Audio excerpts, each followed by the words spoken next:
Claude Ducarreau, bonjour. Vous êtes le prévôt du chapitre de la cathédrale de Fribourg. Quelle a été votre première réaction à l'annonce de l'attentat contre Charlie Hebdo à Paris? Comme tout le monde, un sentiment d'horreur, une profonde émotion, et puis je dirais beaucoup de compassion. Et puis comme chrétien, je dois dire que tout cela a débouché dans la prière. Le monde est aujourd'hui sous le coup de l'émotion liée à cet attentat. Quelle suite on peut donner demain à un tel événement? Bon, après l'émotion, il faut la réflexion. Et là, il faut prendre un peu de recul. Il faut un peu se retenir. En tout cas, pas de vengeance. Et puis éviter toute stigmatisation, comme si tous les musulmans étaient des terroristes actuels ou en puissance. Et en tout cas, éviter de prendre les mêmes armes que ces terroristes pour les combattre.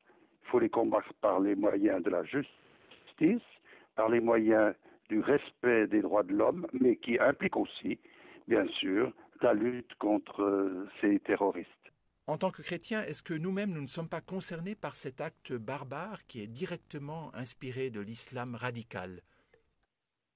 Ah, je crois parce que toutes les religions sont concernées par ça. Il ne faut pas croire que seul l'islam est impliqué.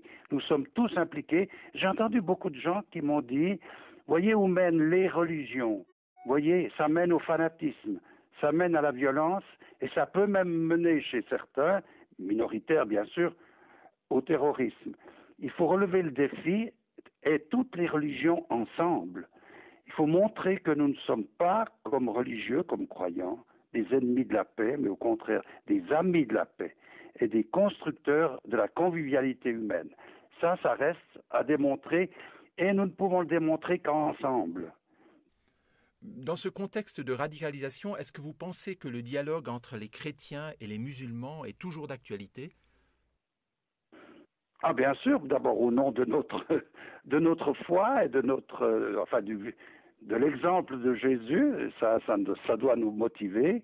Et puis nous sommes quand même ici dans un contexte d'Occident où la religion chrétienne est majoritaire, mais où l'islam est en croissance. Par conséquent, il faut prendre au sérieux cette relation difficile quand on pense aussi à ce qui s'est passé dans les siècles antérieurs. Hein. Donc, accentuer la rencontre théologique, parce qu'il y a des choses fondamentales à revoir ensemble sur l'interprétation de nos héritages, et puis aussi au niveau culturel, favoriser ce qu'il y a de meilleur en chacune des religions, en mettant ensemble ce que nous pouvons faire de beau ensemble. Claude Ducarreau, si vous deviez expliquer cet attentat, l'attentat d'hier, à un enfant qui n'a pas la compréhension ni les clés de lecture, qu'est-ce que nous pourrions dire en tant qu'adultes? Qu'est-ce que vous lui diriez vous-même? Je partirai un peu des violences qu'il ressent en lui et qu'il manifeste d'ailleurs parfois avec sa proportion enfantine, par exemple dans les cours de récréation ou même dans les familles ou dans la rue. Il faut montrer qu'il y a en nous cette capacité de violence qui peut attenter à la dignité, même à la vie des autres, et puis montrer que la foi, en particulier la foi chrétienne puisque c'est la mienne, nous invite à dépasser ces instincts qui nous habitent pour construire un monde plus juste, plus fraternel, un monde d'humanité. Voilà. Et je crois que on peut chercher avec les enfants comment faire dans les familles ou dans la classe pour favoriser cet état d'esprit, la rencontre, le pardon, accueillir l'autre tel qu'il est, aller vers ceux qui sont différents. Je crois qu'il y a des moyens quand même très pédagogiques pour le faire, mais la plus grande pédagogie, c'est celle des adultes. Et là, ce n'est pas simple.